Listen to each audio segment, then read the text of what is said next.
नमस्कार साथी मैंने केमिति अछंती आशा करछि आपण माने प्रभुंग अपार करुणार भले थिबे आ जदि भी किछि घटना दुर्घटना किबा किछि असुविधा हेछि ताले भरोसा रखंतु प्रभु सब किछि ठीक कर देबे कारण सब किछि तांकरी निर्देश रे होछि हौ भाषण आज बहुत हे गला आ आपण माननकु प्रभु भगवान श्री जगन्नाथ भौणी सुभद्रा आ बड़ भाई बलभद्रंक पवित्र नवदिनात्मक घोषयात्रार अनेक अनेक शुभेच्छा आउ शुभकामना सपरिवार आसतु पुरी बुलंतु महाप्रभु को दर्शन करी सुरुखुरे आपण मैंने निज निज घर को फेरतु। जय जगन्नाथ जय जगन्नाथ। आज ये वीडियो बनैयार कारण यही जे एबे तो रथ यात्रा रे जहाँ भी लोक होउछन्ती प्रबल भिड़ होउछि एतरे निसंदेह से अनेक नुआ रास्ता आउ नुआ पार्किंग व्यवस्था अनेक किछि होउछि आउ अनेक पुलिस भाई माननकु भी धन्यवाद से माने भिड़ को नियंत्रण करी सुरुखुरे आमर एई रथ यात्रा को संचालन करुछन्ती आउ ताठो श्रीमंदिर प्रशासन सी भी अनेक प्रकार व्यवस्था होउछि जा जेंति कि सब किछि ठीक ठाक चलीछि किंतु एमिति गोटे दिन थिला पूर्वरु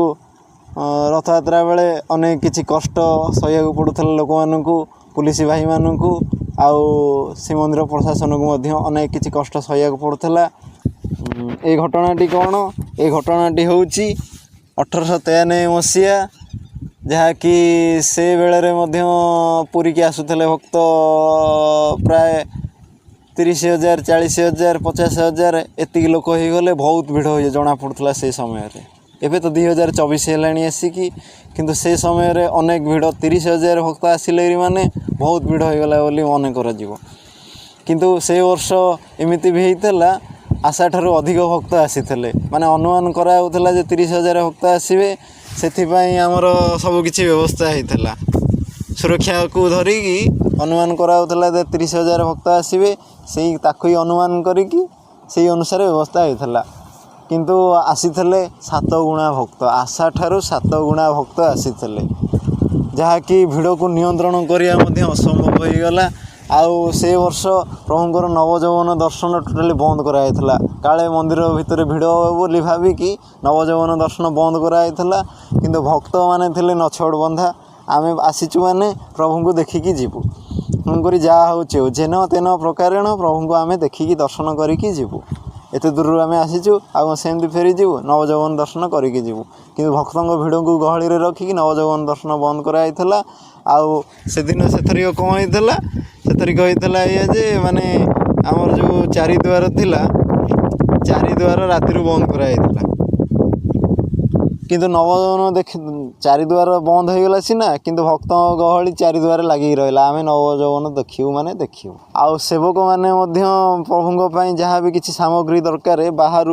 मंदिर भीतर को प्रवेश करि पाइले नाही कारण द्वार तो बंद थिला प्रवेश करि पाइले नाही तेणुक आउ गोटे घटना होता कौन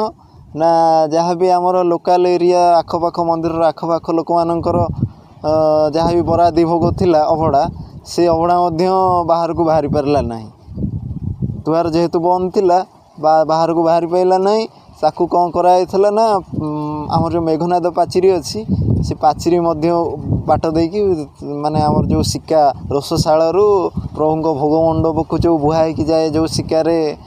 आशा करछि सही सिक्का बोधे होइथबो पाचिरी मध्य देकी बाहर को सिक्का माध्यम रे अभड़ा आनिया पई चेष्टा कराइथला किंतु घटना कौन घटिथला सेथिपाई आटिका प्राय भांगी जाइथला आउ जहाँ भी किछि महाप्रसाद बंचिकी आसिला तळुकू ई जो भक्त जो सब गहली करथिले से गहली मध्यरु से अभड़ा रक्षा पाई पारिला नाही फल आमर जो सुआर महासुआर जो भाई माने सब अछंती अनेक क्षति सहिथिले तेणुक से वर्ष रथ यात्रा तो जहाँ आउ गोटे घटना कौन होता जेहेतु एते गहली होता आउ काम सब विलंबर चलता लोक गहली देखिकी आउ सबु किछि हेला बेलू माने कौन गहली खाली करा जाई आउ रथ मंडन रथ प्रतिष्ठा आदि कर्म शेष हो प्रभु माने रथ उपर विजे कला बेलू राति 12 बजे होता भक्तों भिड़ मध्य रथ उपर को चढ़ी जाता एत भक्त जे प्रभु रथ रे उपर को जा सहित भी लोक चढ़ी जाते ଫଳରେ ସେ ବର୍ଷ ଆଉ ସେଦିନ ଆଉ ରଥ ଟଣା ହୋଇପାରି ନଥିଲା। ଏ ବର୍ଷ ବି ସେଇ ଘଟଣା। ଏ ବର୍ଷ ବି ହୁଏତ ରଥ ଟଣା ହେବ କି ନ ହେବ, କାରଣ ମୁଁ ତ ସେ ରଥ ଟଣା ପୂର୍ବରୁ ଭିଡ଼ିଓ ବନାଉଛି, କିନ୍ତୁ ରଥ ଟଣା ହୋଇପାରେ, କିନ୍ତୁ ଲାଗିପାରିବନି। ଗୁଣ୍ଡିଚା ମନ୍ଦିରରେ ଏ ବର୍ଷ ରଥ ଲାଗିପାରିବନି। ତେଣୁକରି ଯେହେତୁ ନବଯୌବନ ଦର୍ଶନ ବି ପଡ଼ୁଛି ସେଇଦିନ, ଏ ବର୍ଷ ଲାଗିପାରିବନି, କିନ୍ତୁ ତା ପରଦିନ ଲାଗିବ ଆଉ। ମାନେ ଆମର ରବିବାର 7 ତାରିଖ ପଡ଼ୁଛି ରଥଯାତ୍ରା ନା, 7 ତାରିଖ ଦିନ ଯାହା ଟଣା ହେବ, ନହେଲେ ସୋମବାର ଦିନ ପୁଣି ଟଣା ହେବ। ହଉ, ବହୁତ ବହୁତ ଧନ୍ୟବାଦ।